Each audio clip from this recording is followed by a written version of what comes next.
So, with that in mind,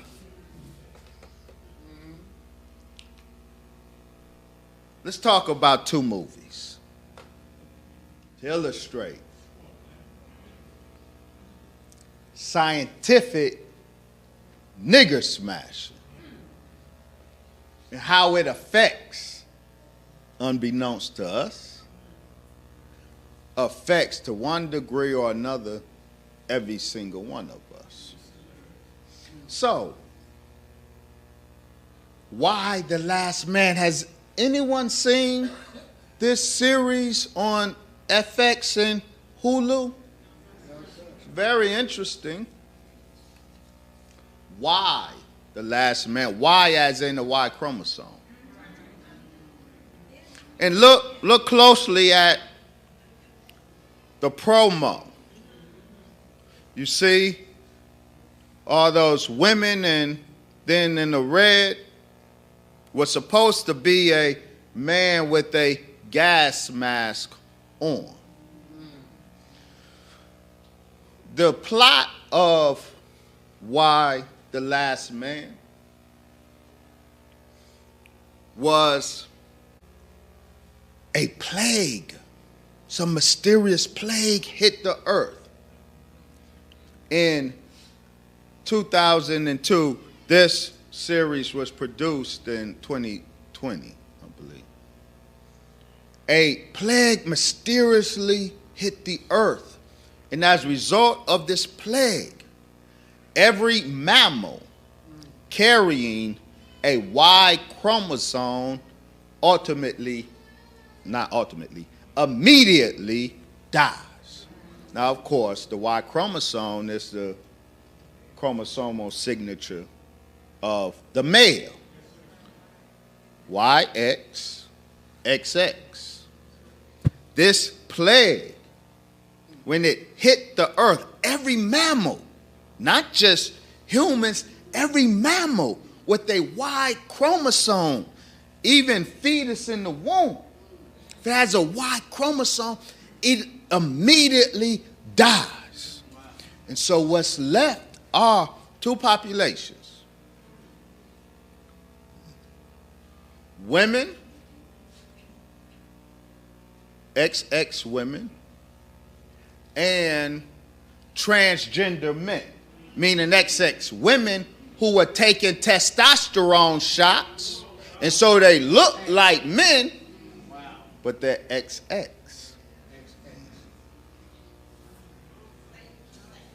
According to the plot, this plague that wiped out every Y chromosome carrying mammal, wiped out all genuine males. This plague was started by a chemical biological weapon. A secret spy ring at the disposal of the U.S. president designed this secret weapon that was intended to target China. But when they released the weapon on China, it went global. And so all males died. And so you go through the series of season 1, and you see the woman-ruled world emerging. So women now rule the world. The only men in society are transgender men, women who took testosterone shots.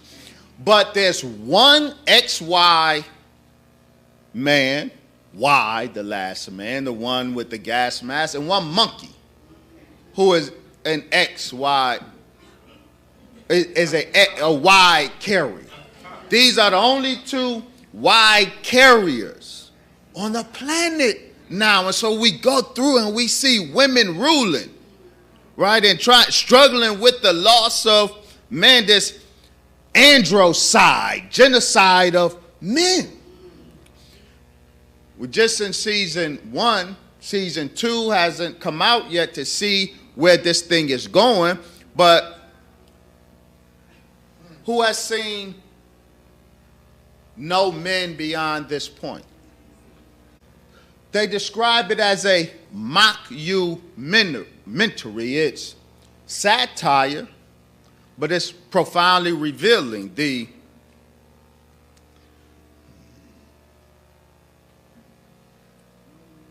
The writer, Mark Sawyers, is of the opinion that men are redundant, are useless.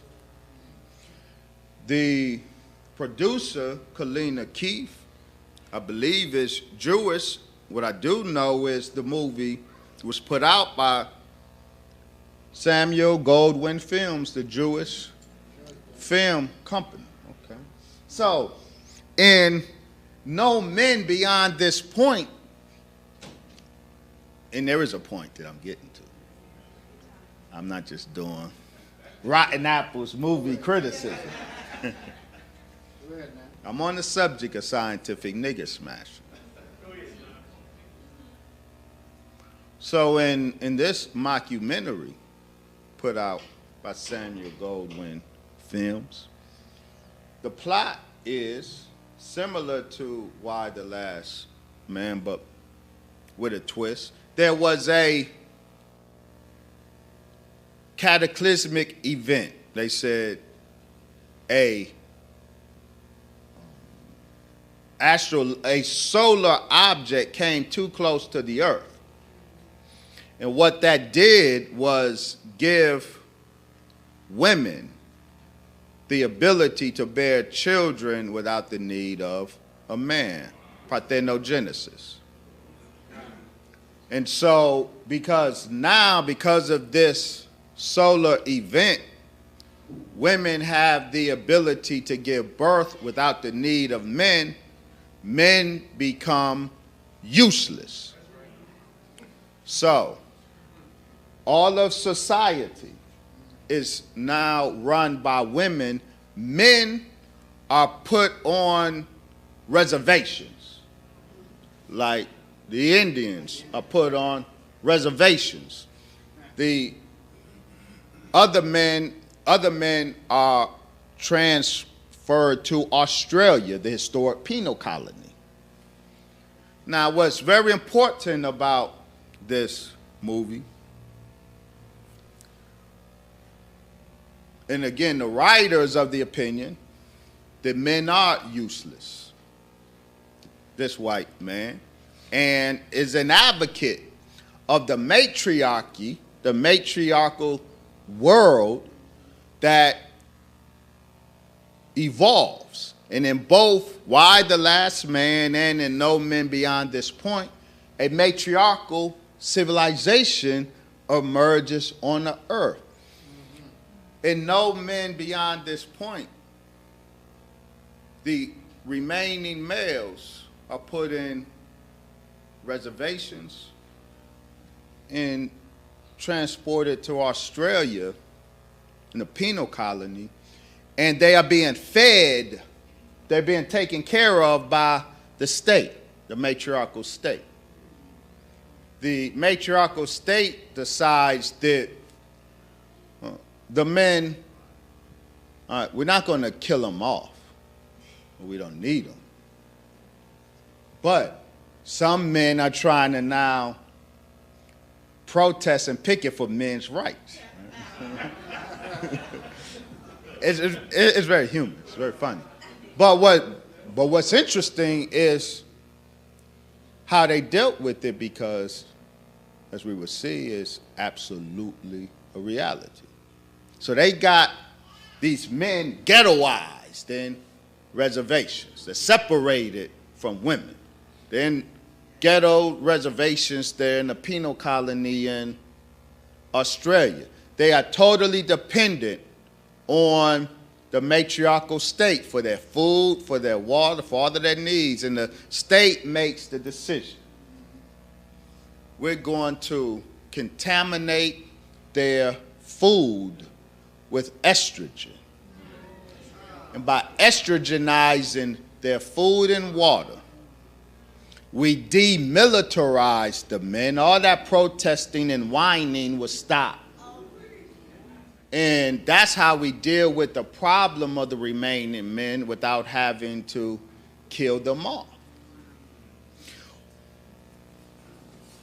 Why do I share this? Again, remember, Eli Landau's words to the minister. When we see a trend, we get our creative people. If we want to check a trend, or if we want to spark a trend, if we want to move society in a direction, we get our creative people to move the people, their thinking, their understanding. We condition the people. And I'm suggesting to us that both of these are conditioning us for a reality that is fastly emerging and not by natural circumstance. Ooh, Brother Wesley, that's a big claim.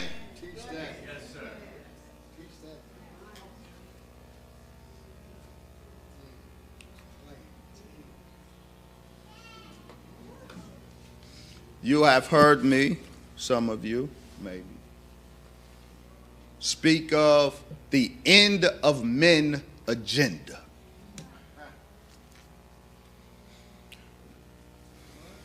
Hannah Rosen is an Israeli Jew, writer for New York Magazine, and incidentally, remember why the last man?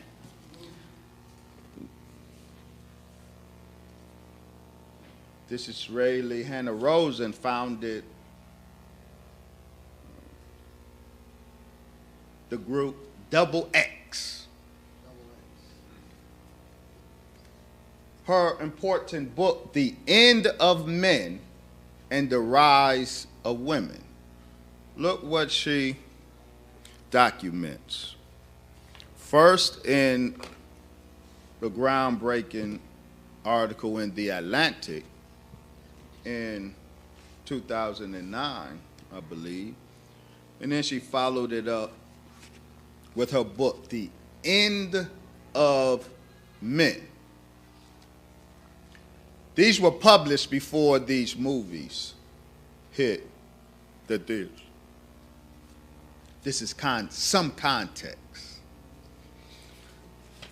The Israeli Hannah Rosen says, quote, earlier this year, women became the majority of the workforce for the first time in U.S. history. Most managers are now women too. For every 2 men who get a college degree this year, 3 women would do the same. For years, women's progress has been cast as a struggle for equality. But what if equality isn't the end point? What if modern post-industrial society is simply better suited to women?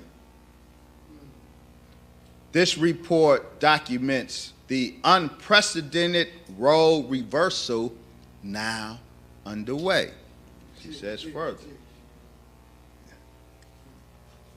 Men have been the dominant sex since, well, the dawn of mankind. And she said it right, mankind. That's right. It's extremely important, family.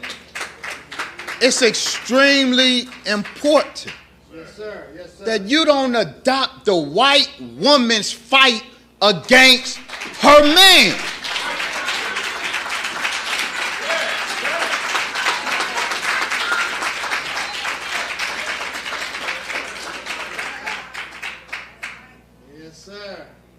The black nation has always recognized ditheism, that the male God and the female God. Yes, Yes, we were patriarchal, but it was a divine patriarchy that recognized divine masculinity and divine femininity. That's God's order. But when we rage against patriarchy, I understand. You fight in a white woman's fight, and she got a legitimate fight. She got warrant to hate her man. Yeah, Allah she do. But you don't.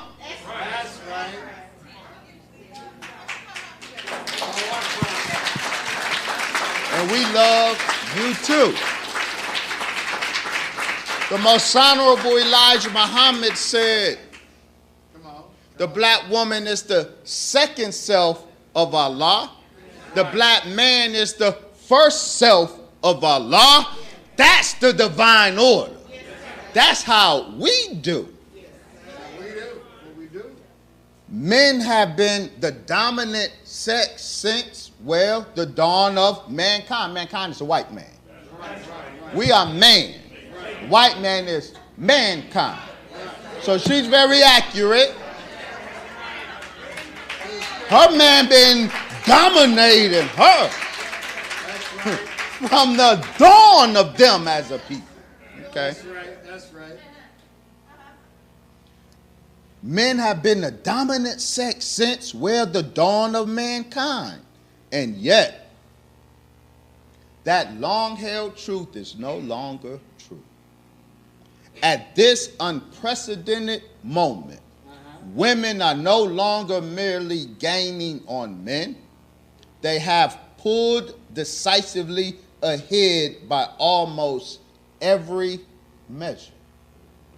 And she documents her study, this Israeli journalist, Miss XX.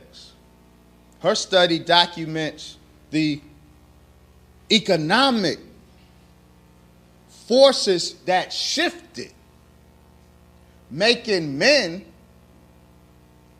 the new economy makes men in what the way men have been operating. Those ways are unproductive in the new economy. And so women have risen. This current economy has favored women. And so men are languishing, not just black men. Men are languishing across the board, yes. There's still some strongholds that the white man has on Wall Street, for example. But that demographic is changing. The Wall Street killers are increasingly women. So by all measures, Rosen documents, women have exceeded men. Okay. That's economic and social, and that's a reality. That's why she titles her study, The End of Men and the Rise of Women.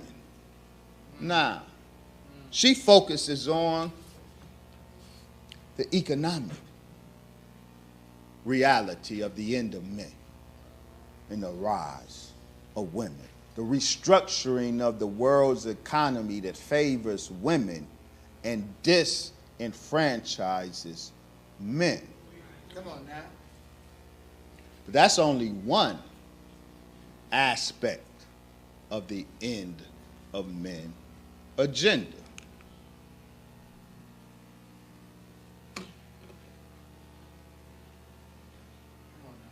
Look at what Prime Minister Johanna Sigurdardóttir, Iceland's first female prime minister, who was also the world's first openly lesbian head of state.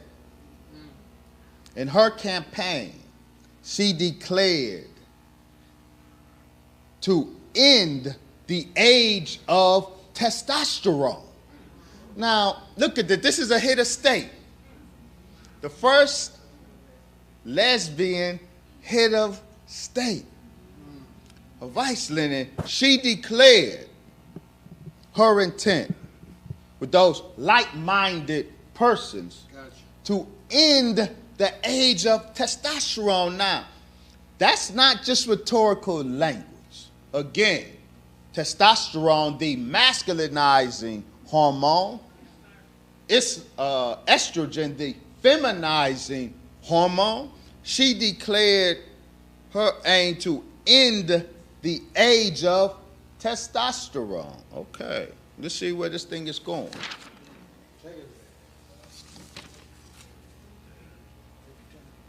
The endowment of gender,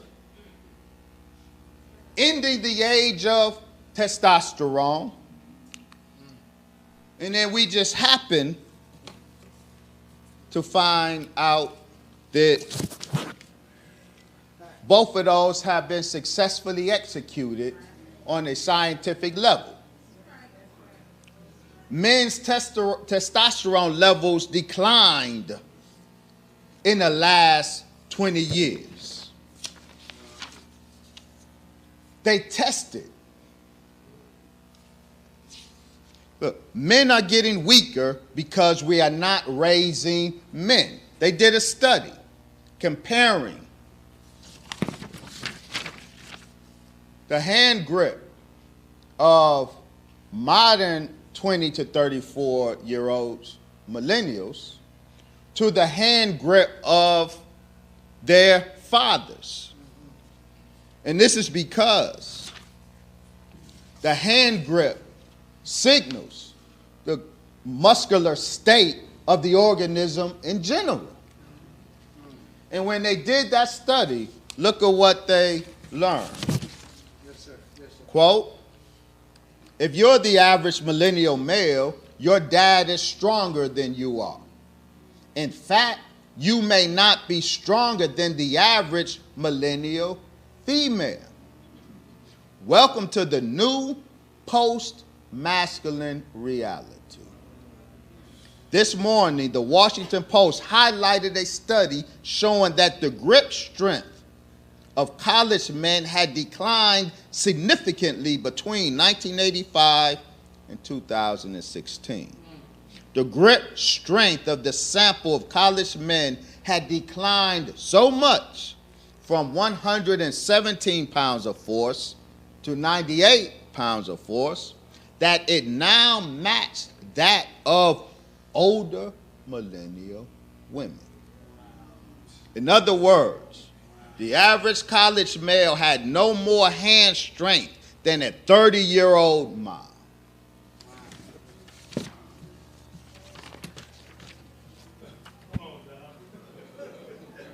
The diminishing of testosterone levels in men has weakened men. So physically, men, not only are men losing out economically to women, What else? What else? you can't get mad and presume to hit them in the face because they will likely hit you with greater force. Look out, man. They describe this as the devolution of man is complete. Devolution, the opposite of evolution.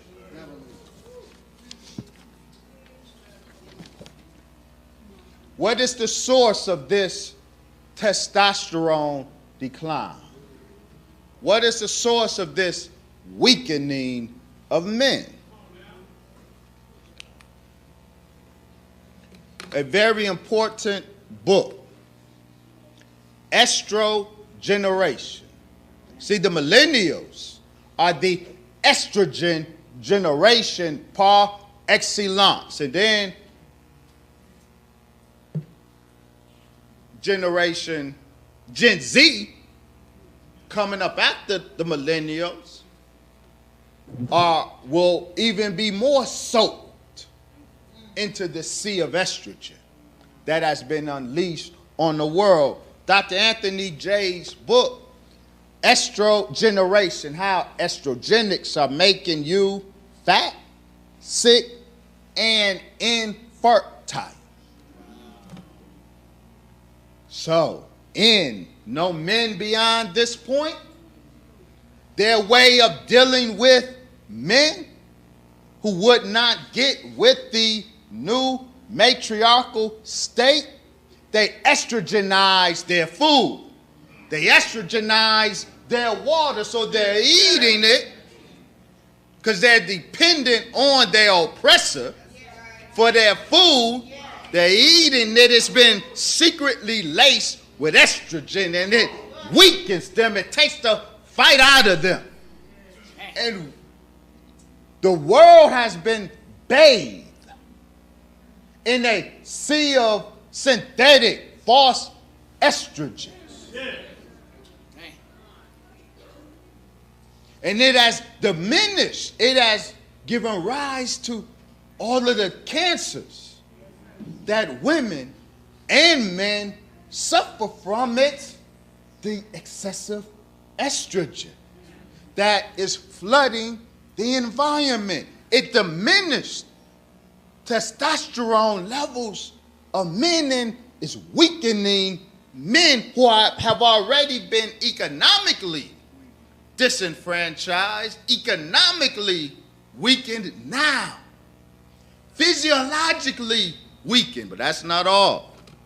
Come on now. Sperm count drop may make humans extinct. Well, let me go back a minute. One thing I didn't know about no men beyond this point, the solar event that caused women to be able to give birth parthogenically or without a man, I forgot to mention an important point about that. They can only produce female fetus. They can't produce a male fetus. So no male children can be birthed.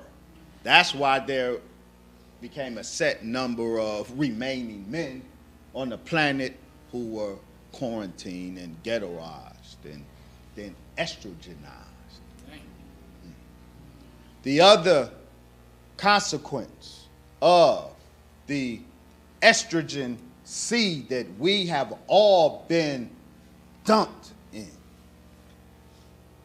results in diminishing the testosterone of men, but also dropped the sperm count of men. So infertility is epidemic. So according to a study from 1973 to 2011, sperm count plunges 59%. Now, you know, and so we're bringing it home. You know the going wisdom. When America gets a cold, Black America gets the flu. Yes, sir. So all of these studies, men globally, their testosterone is dropped. Men globally, the sperm count dropped. The sperm quality is eroding. But no one is hit harder than a black man. The fertility crisis nobody's talking about. Sperm quality has been on a global decline for years, but black men are suffering worst of all.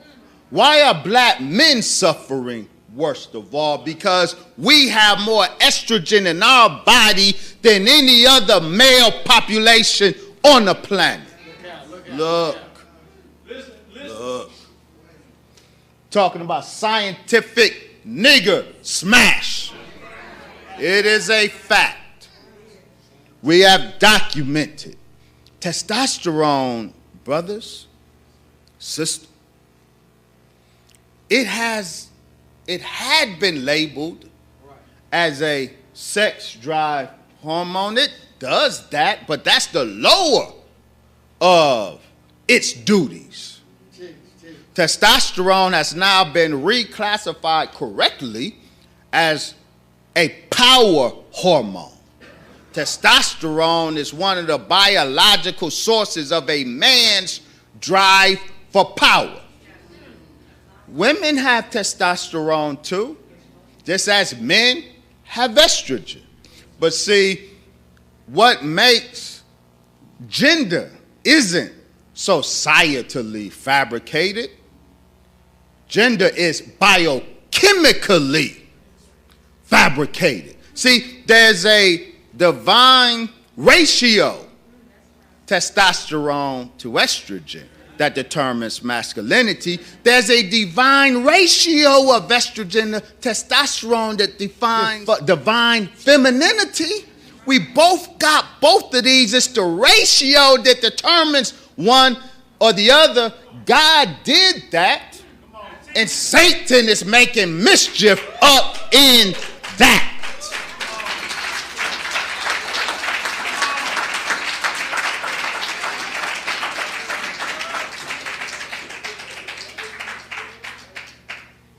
Testosterone, the power hormone.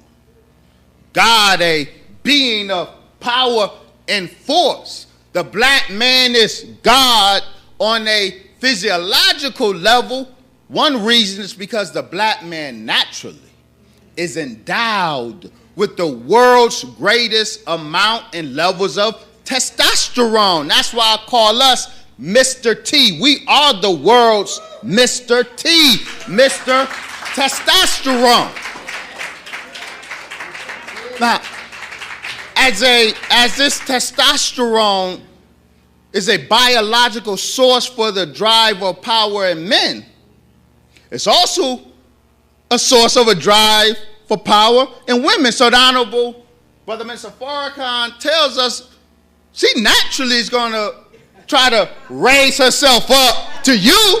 She's going to raise herself up to God. That's natural.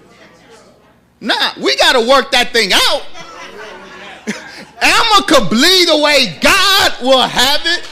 So this is, please take note. That's why God endowed the man with 10 times more testosterone than the woman. But the point is, don't look at it. She is natural. She's a God. And so if we are not being God, don't be mad at her because she's fallen into her role. She a God.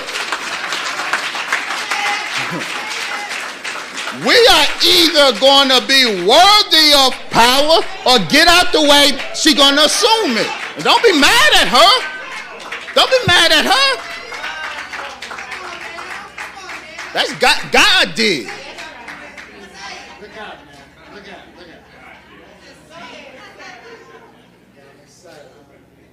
So that was the good news. The black man globally, historically, is the world's Mr. T. But we got to be a bit muted in our celebration.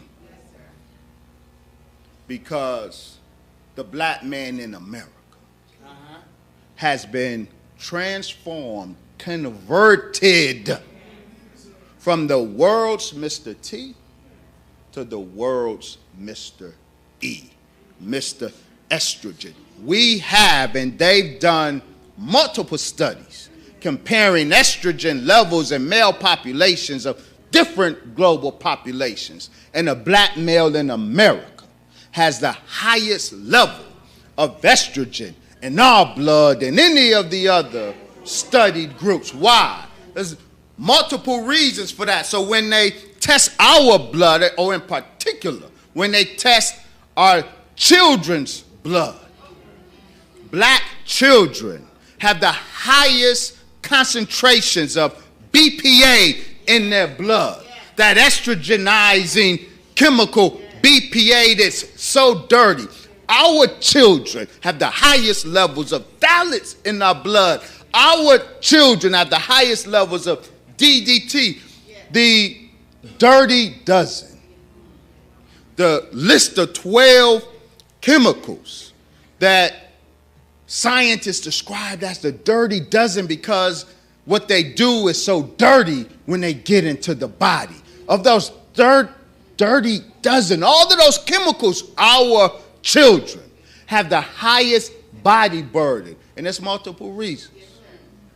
Our children have more McDonald's dinners than others' children. And fast food and restaurant food is the major vector of these estrogenizing chemicals into our body. But there's another reason.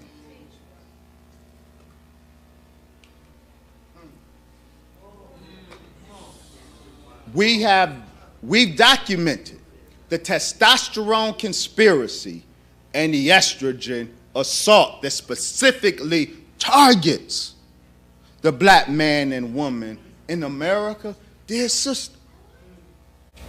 That excess estrogen. You eat the same food he eats.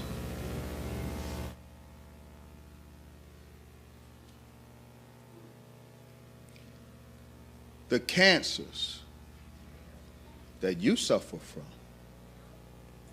are way more aggressive than the cancers that white women suffer from. See, your hair ain't like white girls' hair. Jeez, man. That stringy stuff, they just get out the bed and, but yours is so delicate and so beautiful, and you put a lot of work into making it beautiful. And they know that, and so they weaponized your feminine hair, your feminine products against you. They've weaponized your hair products against you, against our daughters. So 70% of the tested hair products that target black women and girls, 70% of them had estrogenizing chemicals, had placenta in it, had all of these estrogen chemicals. Only 3% of the tested products that target white women. 70% of your hair care products has been weaponized against you, so your cancer is more severe. You're dying earlier than white cancer patients.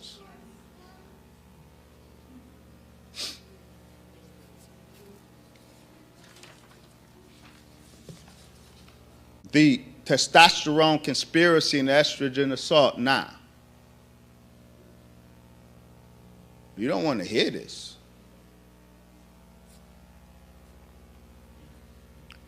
The testosterone conspiracy and the estrogen assault is part of the larger end of men conspiracy. And part of the testosterone conspiracy and the estrogen assault that targets you is the pot plot. So if black men's sperm count plummets at greater levels than white men whose sperm counts are plummeting too, why is yours and mine so low? Why is our drop more excessive?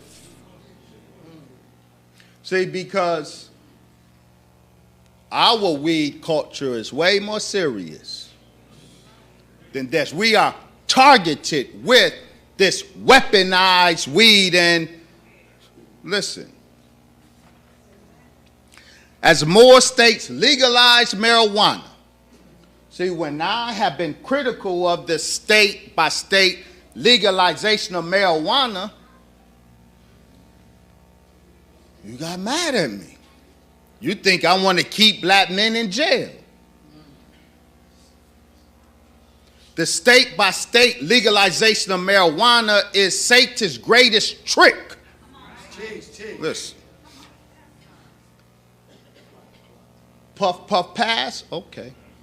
As more states legalize marijuana, a new study by the Tulane University researcher, has a warning for would-be dads. Smoking weed regularly may harm a man's fertility. Researchers from Tulane and the University of Washington found a connection between low semen volume and damaged sperm among men who smoked marijuana. And see, Nate Dogg was singing to us and singing for us when he said smoke weed every day. And we took him serious because we smoke weed every day, claiming we can stop. It ain't addictive, but we smoke it every single day because it is addictive, but it's been weaponized. The state-by-state legalization of marijuana is absolutely part of the end of men agenda. Now, Say that.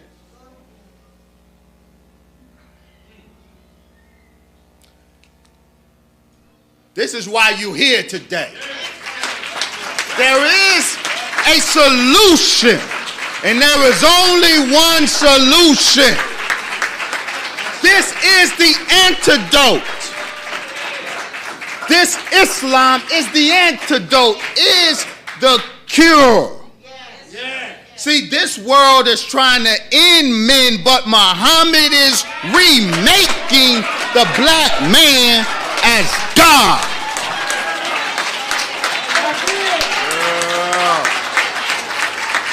Yeah.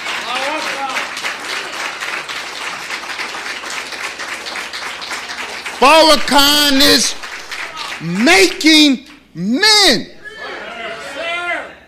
You come to the nation not to get religion as you and I have been taught to understand religion. The Negro does religion to worship God. We do religion to be God. That's Islam. That's Islam.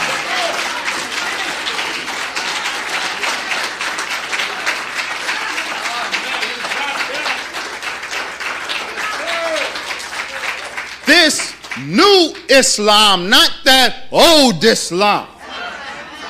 The new Islam, that's what this is. You got to come here. So to the rappers,